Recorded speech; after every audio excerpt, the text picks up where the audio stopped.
The Right Honourable the Lord Naseby of the Privy Council, welcome to this program, Connect with Rohan the Alwis, brought to you by Satyajit Creations Studios in London. Lord Naseby, tell us a little bit about your background, because you have been an all-weather friend of Sri Lanka, not just in the last 20 years, but beyond that. So how did it all start, your links to Sri Lanka? I suppose the first point was that I shared a study at school with a young Indian boy, and the two of us talked about the Indian subcontinent, and I actually started collecting Ceylon stamps. And then I went to Cambridge, got a degree in economics, joined the Reckitt Colman group, now Reckitt Benckiser. I got married to a young lady who was a doctor, and I said, we haven't got any money, well, let's go abroad. So I said, how about India? So I went to India for Reckitt Colman, and then after a year and a half, my boss calls me in and said, I've got some good news. I said, oh, yes, you've done well, Michael, and the really good news is, on Friday, you, your wife, and the baby are going to Colombo. Well, it was only a week's notice, but that's how it all happened in April 1963. So we flew into Ratmalana Airport, and I had a tip-off. You've always got to have a tip-off with the customs. I had a tip-off. I had a shotgun because I used to shoot wild duck, and so a Sri Lankan friend then said to me, make sure you got your gun with you. The Sri Lankan customs like looking at guns. They'll forget all the rest of your luggage. And that's how it worked. All right. So this was April 1963. It was indeed. It was indeed. And you were in the multinational business and marketing environment. Yes. In fact, the Barasab, or the boss man, was on vacation, and so I was temporarily in charge as well. And it was the most magical. I had 8 months there, probably one of the most magical 8 months of my life, because I toured the whole island. I do believe in getting out, meeting people, and of course you have this wonderful system, certainly in those days, that the evening market opened at about 5 o'clock, and you could do a lot of business between 5 o'clock and up past 7, 8 o'clock at night. With the bicycle rickshaw, I would hire a bicycle rickshaw everywhere. Didn't go in the car, always in the bicycle rickshaw. And you were based in Colombo, stationed in Colombo? Based in Colombo, right, yes. Right, and, I see. But I did go up country, including Jaffna, Trincomalee, all around the south coast. Wherever there was a market, I went. And I also was very lucky that I launched the Goya perfume range, there, and my dear darling wife said, okay, why don't we launch it in we were in a flat in Turret Road. So the press came to our home where we launched it. Turret Road today is, I think, Dharmapalama with the subject That's of the museum. The museum near that. Yeah. So, how did it all change from a businessman in the multinational sector to a politician? Did Ceylon have certain connections and an impetus to get into politics? It was all your fault. Of course, it's always our fault, not yours. I was Reckitt Colman, or Reckitt Colman. Yes. We were the third biggest advertiser in Sri Lanka, or Ceylon then. And the man in charge there was a man called Ananda Tisada Alwis. Ananda Tisada Alwis, yep. Right. He played good tennis, I played good tennis. So every Friday we used to play tennis. Then when my tour was coming to an end, I sent my wife back because Mrs. Bandanayake hadn't allowed her to work as a doctor. Right. She said, you've got enough doctors. But we were disappointed. So she went home with the baby to join a practice in London. And I stayed on for another, I guess, probably about 8-10 weeks. Played cricket, had curry evening with his mother. And he told me he was planning to stand for election. So we discussed having his election plans. So you got involved in an election strategic campaign in Sri Lanka for the first time into politics, right? And when I got home, discussed this with my wife, foolish lady, Do you know she'd invited to dinner her best friend, who was a medical student? Her husband was running the Greater London Council elections for the Conservative Party. I see. So he says, "What are you doing?" I said, "I'm looking after the baby, the little boy." And he says, "Can you help?" So I helped, and well, the rest is almost history. Well, I remember the GLC, the famous or infamous GLC, depending on how you look at it, the Greater London Council. Of course, today it's the Mayor of London, I guess, the whole institution. Yeah. So that was possibly still the 1960s. Yes, that was January 64. 64. We were living in Hackney. A little later we moved to Islington. Islington in those days was a hotbed of young couples, trendy couples. Trendy. We all bought houses. They were very cheap, £5,000. Bought you a really nice little house, and you could do it up. There was a grant for doing them up. So all our friends did that. Yeah. And I then asked the Conservative Party if I could stand for election. I'd helped on bearing places. And they said, "Well, you can go on the list," which I did. And I fought the 1966 election. This is the local government? No, this was the national one. Oh, I see. For Islington North. Islington North. Because the man who was supposed to be the Conservative candidate pulled out. So they had to do it quickly. And I was living locally. But not a hope of winning. That was a very strong Labour stronghold. Labour, yes. Yeah, but out of that, I did a decent campaign, I think. The agent said, "If you're really keen, Michael, you must run the local elections in 1968, which I did with the help of others, all these young couples.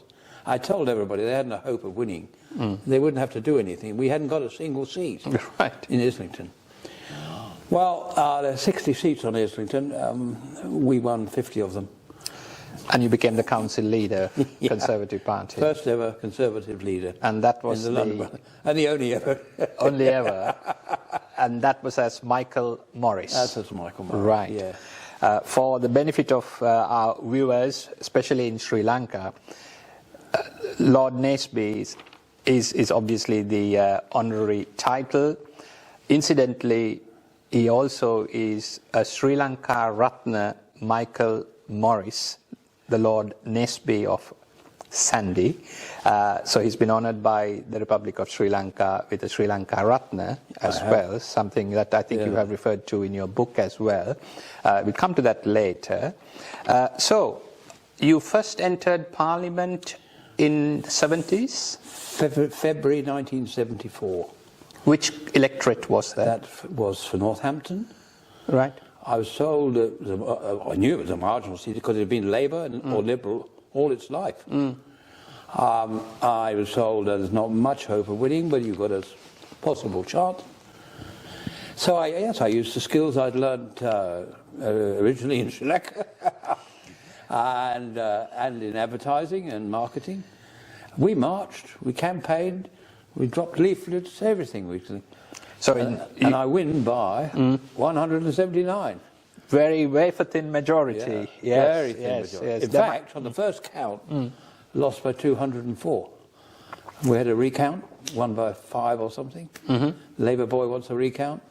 And you increased your margin. I increased my margin, yeah. Wonderful. Yeah. So, as a fresh, a newcomer, Member of Parliament, House of Commons, you enter the Parliament basically representing, I believe, Northampton South, the constituency, Conservative Party candidate, taking the seat from Labour, from the Labour Party. Was that under the premiership of Margaret Thatcher, or were you in opposition at that time? Much earlier. So you went into opposition at that time? We were in opposision, Harold Wilson. Harold Wilson was the Prime Minister of the United Kingdom. And then, of course, we had another election, you see, in October. Right. I only win by 142. Oh, right. So Harold Wilson is doing, to be fair, quite a good job. So this is how the British parliamentary system works. You know, you could have, I suppose even in Sri Lanka, you have the two parties, original the conventional parties, the United National Party and the Sri Lanka Freedom Party, changing sides. The same with in the UK, where the Conservative Party and the Labour Party, similar political centre-left and centre-right, but mainly in the centre. So you were part of the members of Parliament in when Mrs. Margaret Thatcher formed her government? Yes. Right. You have to go back a bit, if I may break it. Please do. Yeah.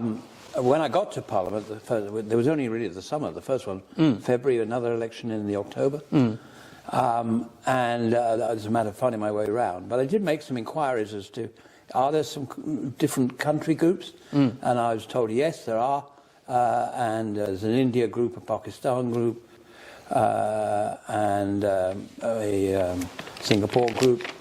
And I asked the question, well, what about Sri Lanka? And they said, no, we don't have one of those. And then I realised that the election was coming again, so I didn't do any more at that point. But as soon as we'd had the second election, I went back to them and said, well, what do I have to do to start a new one? And you have to find 5 other members of Parliament, basically 3 from the government and 2 from the opposition, who want to start an all-party group. So I said, OK, I'll find those. And I found them, including Betty Boothroyd. Who sadly passed away. Just recently passed away. And I'm going to her funeral. And I see. But she was my vice chairman. Well, we had elections. Look, there were only 5 of us there. Yeah. So, and I'd done all the work, so I was the chairman. So that was she was from the Labour Party. Labour Party. Betty Boothroyd, who became the Speaker of the House of Commons, and then you went on to become the Deputy Speaker of the House of Commons in the United Kingdom. So I still want to go a little bit more into the all-party parliamentary group, which is APPG. So it's just for the benefit of our viewers, mainly in Sri Lanka as well as the expatriate community who may have heard of the all-party parliamentary group but never really understood what it does and so on. So you just mentioned that there were members from both sides, both the governing party and the opposition. How does it operate within the parliamentary system? Could you explain? And whether it's just the House of Commons? Basically, overarching everything is the Commonwealth Parliamentary Association. So that's all the countries in the Commonwealth. That's as far as the Commonwealth countries are concerned. And we basically, as a group, decide that we will take a real interest in whatever country it is, in this case Sri Lanka. So once I'd got us officially elected and everything, we invited the then High Commissioner here in London to come and tell us something about Sri Lanka. We asked whether it would be possible to come out and visit, and that was very clear that it was. And that's sponsored usually by the host country, in your case Sri Lanka. And that way you begin to get an understanding. And fortunately in those days there was a thing called Lanka News in the UK, and that provided for me material and understanding of what was happening, and you do your reading and meet Sri Lankan people, and gradually you get to understand that country. And I and Betty and a couple of others went out. I guess it was probably about 76 that we must have gone out. So this was during Mrs. Sirimau Bandaranaike's premiership? Yes, right. So because towards the end of that. Towards the end, from 1970 to 77, the SLFP government. You're quite right. Yes, right. It was so that's the historical, the beginning rather, of the APPG 1974 onwards, and then culminating in a visit to Sri Lanka, consisting of both members of the House of Lords, and at that time you were in the House of Commons as a member of Parliament. Yes. And did the whole team go into the whole other group?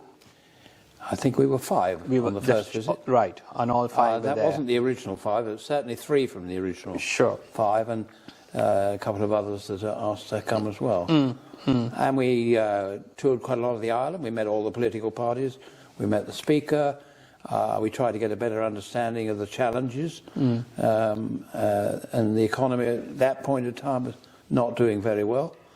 There was an election in the offing. The new election was coming sometime. So yes, we tried to help. And I suppose the other thing we did do was to say to the UK government here, what are you doing as far as the Department of Board of Trade is concerned? What are we doing to encourage visits by Chambers of Commerce to Sri Lanka? And we discovered there wasn't very much being done. But before very long, they began to happen. So it's not just the political aspects, but also trade, bilateral trade at the end of the day. That is what matters. And there is more trade between Sri Lanka and other countries, in this case the United Kingdom, more revenue for the country, and also it just depends. It's a two-way thing, not just one way. So I think it's very important that you've explained to us here on this program what the APPG does. Well, you see, another example of that would be, and I can still remember when I came back, we had an export guarantees department. EGCD. Correct. I went to see them and say, how are we operating in Sri Lanka? Well, we're not sure really. It's, and I said, no, it has to be a proper. And I knew about India because I'd previously worked in India. So I explained to the man that I wanted on exactly similar terms to India. To India. I mean, this is the other side of the coin, where a lot of us see from a Sri Lankan perspective what Sri Lanka needs to do, but equally to promote trade you need the other side's support as well.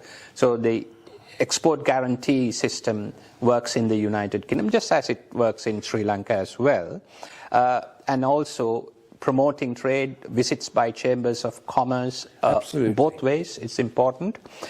Now, I think the first thing that goes down in history, and this is something that I want to highlight and record it, your personal involvement in intervening with the then very powerful, influential Margaret Thatcher, the Prime Minister of the United Kingdom, when there was this serious issue of, your words please, not, I think it's curtailing or making certain cuts to the Victoria Dam project under the the accelerated Mahaweli scheme.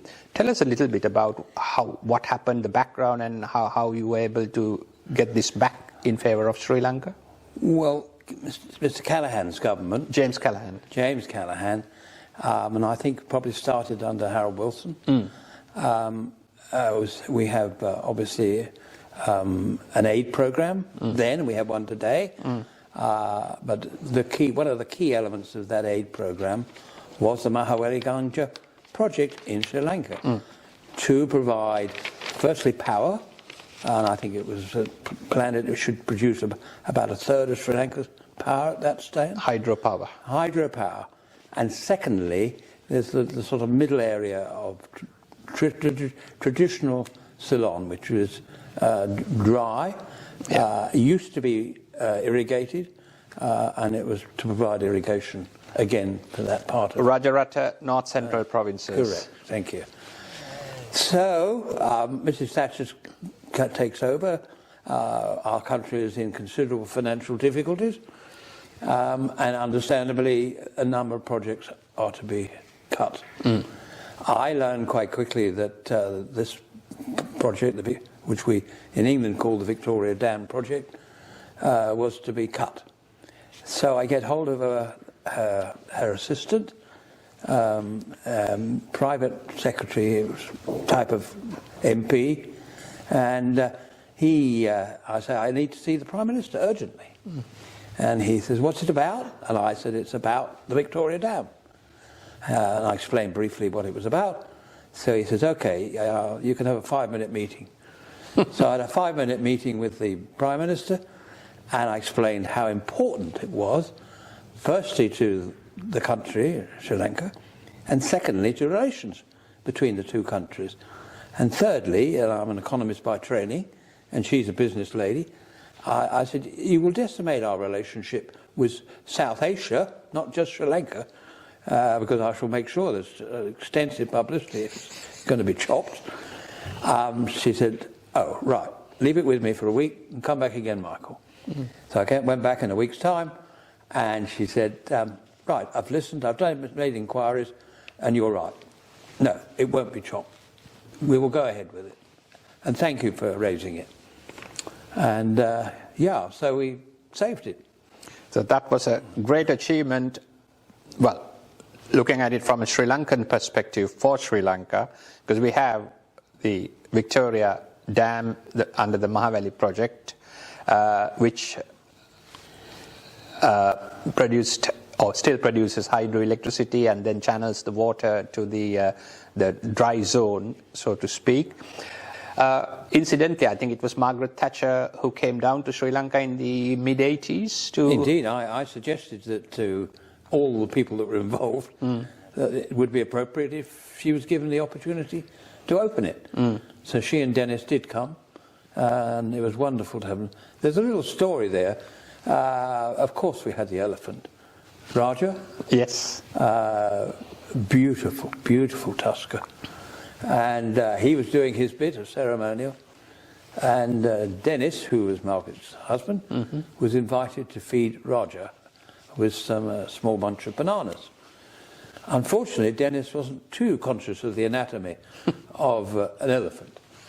And instead of putting the bananas in his mouth, he put the bananas in the trunk. Right. So, of course, the trunk is where the elephant breathes from, and Raja was not impressed. He raised the trunk up and blew out the bananas, most of which landed on our table for lunch and the next door table. So there was a cry from Margaret, and God bless her. She said, too late, she said, "No, Dennis, you idiot, put it in the elephant's mouth." That's I mean, That's if you don't know... Absolute truth, that is. Yeah. Absolute truth. Yeah, yeah. So, Victoria Dam, it's all operational and running. That was the first big turnaround or the achievement you did for Sri Lanka at that point in time. I think there's another one. A lot of us well, Sri Lanka is a test-playing nation, and it was a very long and hard-fought set of negotiations. At that time, I believe the early 1980s, yes, with the sports minister and the minister in charge of the Mahaweli program, the late Gamini Disanayake. You were instrumental in lobbying and influencing or putting the case forward for Sri Lanka at the International Cricket Conference, the ICC, and also with the English Cricket Board. Tell us a little bit about that, or perhaps not a little bit, but the whole story, basically, because it's very important for us to know, because some of these points in history will be forgotten, and it's very important to have it recorded. Well, I suppose it starts when I meet Gamini in Sri Lanka. We find ourselves on a wavelength, understood each other, similar age. And when he comes to the UK, I invite him to come to my home in Sandy, which he does, and we sit down and we think, well, somehow we could talk about cricket. I always loved watching cricket. Wasn't very good at it myself. I'm a member of Wimbledon, so I play good tennis. But at any rate, we discuss it, and I said, well, why don't we really have a crack at this now? You know, I think the climate's as good as we'll ever find it. Yeah, I'll look after the British end, so that is, yes, the sports ministry within the government of the day, and secondly, within the home of cricket, the MCC, and also the governing body, the English Cricket Board. Well, why don't you deal with the overseas side, and if I can help, particularly with the ICC, then of course I'll join in with you. So we set about doing that. And yeah, it took us a good year or more to get people to listen, to understand, and to really understand the nature of cricket how important cricket is to Sri Lanka. Not just good cricket, but I mean on the beach, on the palm trees with 2 stumps on it. Every little boy plays cricket. And I managed to communicate that to the authorities. And yes, we succeed. We have the opening match at Lord's. Your dear High Commissioner here takes a box. So I'm sitting there with my eldest son, who's a doctor, and we watch Witty Mooney, not only scoring a really good century, but scoring it faster than anybody else. Witty Mooney. This is Witty Mooney. And at one point it looks as if we might win the match. By that I mean Sri Lanka win the match. But in the end it's a draw. But, it was a draw, but it was... But people still there. And you see we've got boards, metal, wooden boards in the main gallery at Lord's, and there is Witty Mooney up there, along with Mendes and some of the others. And I still quote that to people. I'm very lucky. I'm president of North Hampshire County Cricket Club. And I think most of these incidents and memories are captured in your book. They are, yes. Which is Sri Lanka, Paradise Lost and Paradise Regained. Yes, and it's available in Sri Lanka. It is available in Sri Lanka. And they actually published there. Right, yes, yes. It's very important documenting the whole process, because it's Paradise Lost and Paradise Regained was actually a quote from John Milton in 1608 to 1774. I'm sorry, 1608 to 1674. He was an English poet, a leading poet during the Civil War in the United Kingdom. Now, I think I'm just reading what you have written, recollections from over 50 years of a unique friendship between a British politician and the people of Sri Lanka. So I think it's very important that you have captured most of these items here in this book as well. Now, you came over with your wife in 2004, soon after the tsunami. Well, we sat at home on Boxing Day, 2004, and watching this tragedy of the tsunami. And I said to my dear wife, who's Anne, I said, there's not much point in being chairman of something and sitting here in England. How do you feel if we could make a move? You're a doctor, and I'm going to ring the High Commissioner. I rang the then High Commissioner and said we would like to come out and help. And in the meantime, the day after, I went to see the disaster relief organisation here in the UK to make sure that something was happening on that front. And to be fair, something was happening. We chivied it up a bit, but it was happening. And only a few days later, we set off. We couldn't get. I think the Prime Minister of Sri Lanka was on vacation at the time, so we went first to the Maldives, helped them because the sea had gone through all the boilers that produced light and heat. Well, not heat, light. Electricity. Electricity, thank you. And I knew that the Royal Navy was somewhere off the eastern coast, so I rang the High Commissioner, our man, in Colombo, and said, how many electricians you got on each ship? And he said, well, I don't know. I said, well, can you find out? And I said, I think I need about 8. So he came back the same evening. Be fair, you did a good job. He said, yes, you can have 8. So I then had to say to the president of the Maldives, I can send you 8 electricians to look after repairing all these boilers. And I said, there's just one requirement. What's that, Michael? I said, they must have some liquor, beer or thing. In the Maldives? In the Maldives, which is dry. So he said, OK, we'll pass a special act of Parliament specifically for these men to do this repair work. And it was done. So you were in the Maldives, sorting things out there, coordinating and through various efforts and to get the power back, the electricity back. Did you then come over to Sri Lanka? Yes, because I only had a couple of days there. I knew it was more urgent to go to Sri Lanka. So yes, I flew in and went straight down to Bedford. Oh, in Bedford, yeah, I see. And you were able to sort of link with various government bodies and charities and all the well, it started with Mahinda Rajapaksa, who'd been put in charge of it. Yeah. So I had a meeting with him. I then had a meeting because your High Commissioner from here had gone back there temporarily to help. And so I reported into them and other people. And I particularly worked with all the charities because a number of them really weren't terribly aware of what Sri Lanka was all about. And I helped do that.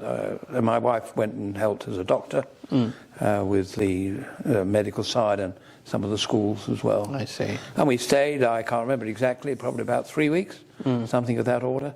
And yeah. Oh, that's great. Michael, we get to a very sensitive area now.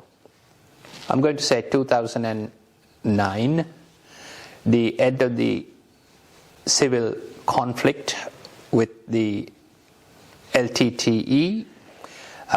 You were very much in the news since 2009, and I'm conscious of the fact that the viewers of our program constitute all Sri Lankans, whether they are Sinhalese, Muslims, Tamils, and anyone else, including the Burgher community and Malays and so on. So I'm trying to get a balanced view. Also, I would like to ask his Lord Naseby's personal views on the history of the conflict. Now, you have gone on record asking for both within the House of Commons and outside to release the actual information the United Kingdom government has from the, at that time, from the British, I think the Defence Military Attaché, yeah, and so on. So rather than me sort of give you the answers, I would like to ask you what your thoughts are, how your involvement in the post-2009 activities, because we hear, was it a war, was it a civil riot, or a continuation of terrorist activity? You name it, it's all there. What's your definition, what's your viewpoint on the conflict and post-conflict especially?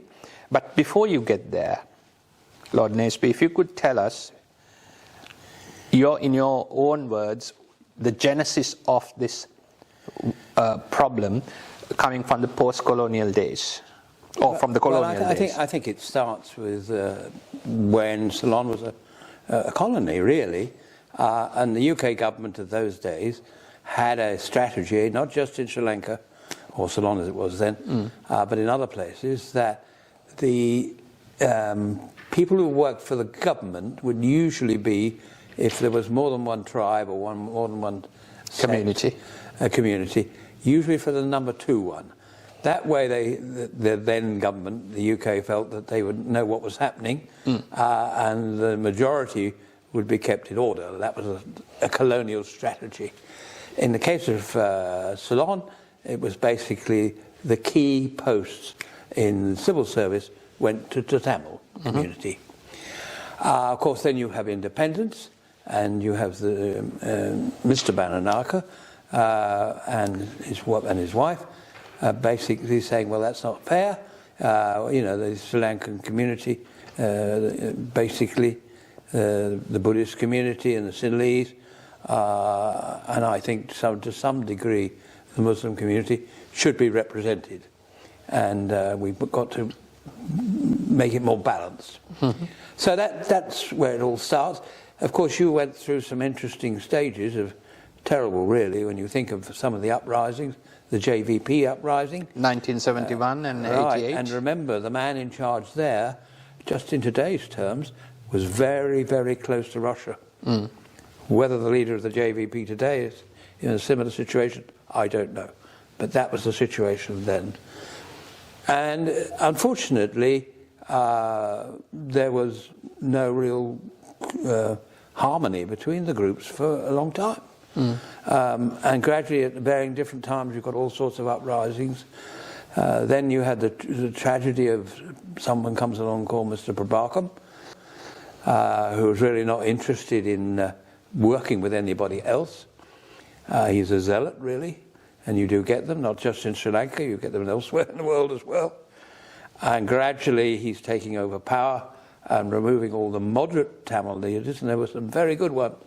I got to know some of them in Colombo, and even today, I can't remember exactly his name, and he must forgive me, but I've talked with the leader of the Tamil community all the time.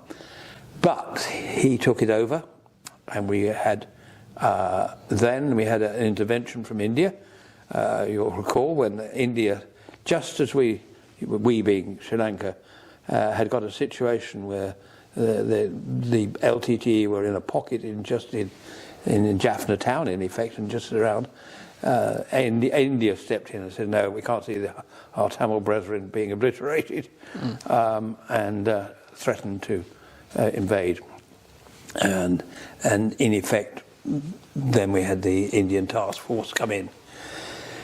So eventually they go, but Prabhakam is left still standing, and his follower, and it's a very vicious group, the LTTE, and it has that ability to operate worldwide, and remarkably, but it has that. And so at the end of the day, we come to despite the great efforts of the Norwegians to try and get a peace out of it all, Prabhakam refused to meet the Norwegians or to have anything to do with them. So there was no means of getting some form of peace system. So in the end of the day, quite rightly in my judgment, Mahinda Rajapaksa took the view that this will never end, and the terrorism was going on, and you had 2 presidents murdered, quite a lot of leaders from other communities and junior ministers murdered, and I think he decided enough was enough. And you'd had all the Muslim community moved out of Jaffna. That was about 70,000 of them. Moment's notice, just moved out. So at any rate, January 1, the war begins. The UK, has a military attaché on the ground, accompanied by an officer, obviously, of the Sri Lankan army. A lot of international journalists around too. The war ends on May the 18th, 2009. The thing that amazed me was people coming through the lines at night. And if it was so terrible joining the Sri Lankan army, would you have gone through the night to go into the arms of this terrible army that it was alleged to be? But it wasn't. All the evidence from Colonel Gash, from the US equivalent, and some of the UN people on the ground, was that your army behaved absolutely rightly. There may have been the odd incident, but by and large, they acted appropriately. And this business about shelling the hospitals, well, what happened there was the LTTE put their guns right next to the hospital, thinking, well, nobody's going to retaliate, and your army's left with no option but to try and blow up the ones that the artillery's there. So you come to the end of the war, and it says to me, a great achievement. The war did end relatively quickly. Your people who were in something of the best sort of 250,000 Tamil people, mainly, used as a human shield by the Tigers, and Tigers recruiting small children, or young children, young girls and boys of 14, 15, some as young as 12, got their suicide thing around their neck, having been indoctrinated. That in itself is a war crime. Anyway, the war ends, and there are some camps are put up to rescue the people who've come through the lines when there's peace. Then there's talk that these camps are like concentration camps, etc. So I go to the International Red Cross and say, were you there in Manic Farm camp or not? That's the biggest one, because my wife and I visited it afterwards. and I got it straight from the horse's mouth, from the senior person in the ICRC, our people that were there on day one. The fact there's barbed wire there is irrelevant. We had our men and women on the ground, and those camps were run properly. They were not concentration camps or anything like that. And certainly when Anne and I visited a little later, the people were just relieved to have got somewhere safe. And from there we moved to all these allegations of 40,000 people killed, some people saying 70,000. But basically, the more work I did is I looked at the satellite. Well, there's only, from the satellite, graves for about 2,500. I went and checked back with your census people as to whether the numbers on the next census had suddenly dropped, which is what you would expect if these were the right numbers, and they hadn't. The estimate there is somewhere around 5,000 to 6,000. Colonel Gash says it's 5,000 to 6,000, and there are other bodies. The UN people on the ground said it's 5,000 to 6,000. But you had this extraordinary report called Darusman. The Darusman report, yeah. Darusman report. 3 people, 3 lawyer people. It says that 40,000 have died. They don't give the evidence. It's all hidden. Somebody in the UN agreed that they needn't give their sources of evidence. And it's hidden away for 20 years. Well, that's all wrong. Now, later on, I came up with a thought. Well, our man was on the ground, Colonel Gash. He must have sent reports to the Foreign Office. And so I thought, I'll ask for them. Well, that was turned down. I asked again, a bit more strongly. That was turned down. I then seek advice from some colleagues who are lawyers. And they said, well, do a freedom of information, which I'd never done before or since. So I did a freedom of information, which is, and it got rejected by the Foreign Office. But then we have a man called the Information Commissioner. And he said, no. I said, well, there's 500,000 Sri Lankans in the UK. They deserve to know what happened. And he said he agreed with me. So we get these reports, some heavily redacted, but there's enough in there to show that the army acted properly. That's absolutely key. And there's one particular one where some of the elderly are brought down from the north by boat near Trinco, and Colonel Gash reports, I'm amazed at the care that's being taken to look after these people in the middle of a war. Yes, but the redactions are there.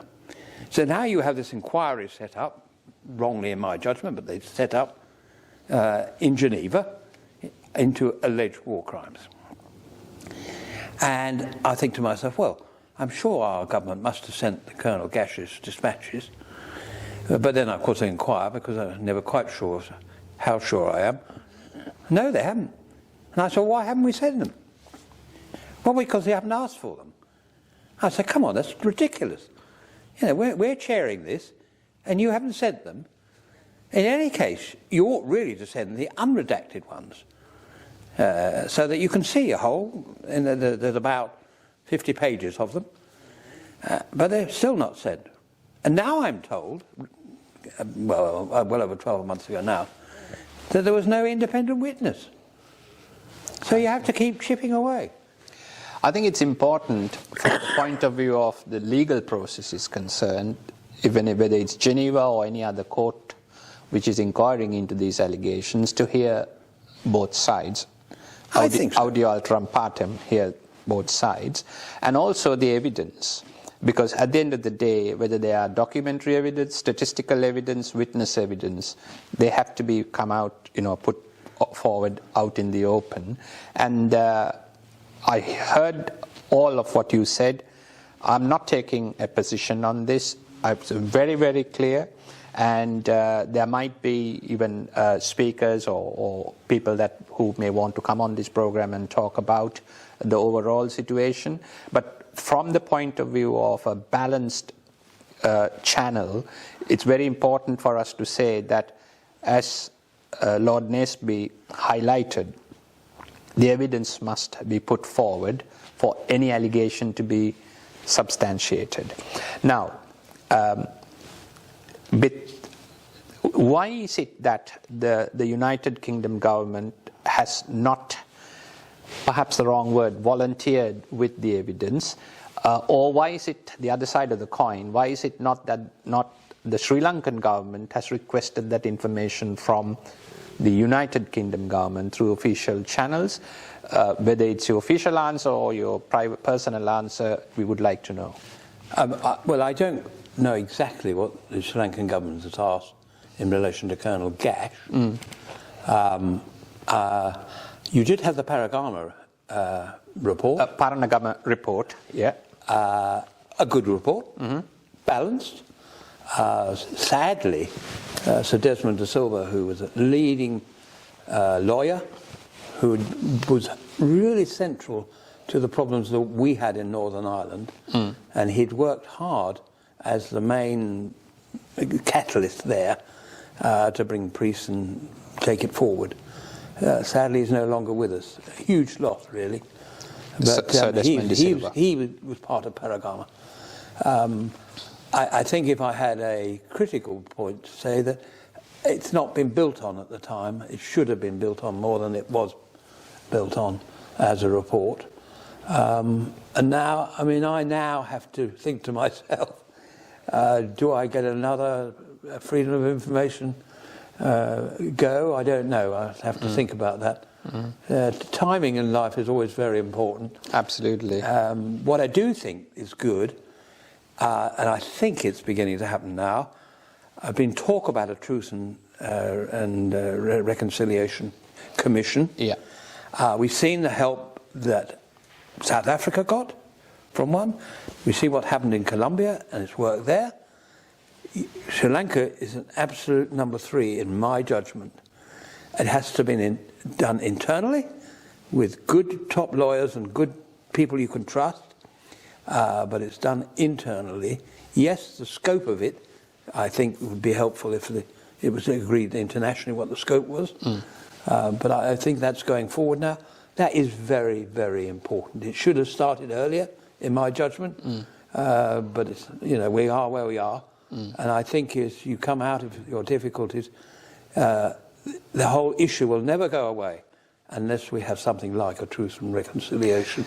I think that's a very important point you highlighted, Lord Naseby, because the Truth and Reconciliation Commission in South Africa was absolutely, there was no political script to it. It was a genuine truth and reconciliation where the victims as well as the aggressors, whoever they were, whether they were the government, the apartheid government or the paramilitaries, everyone were given legal immunity from prosecution for their confessions.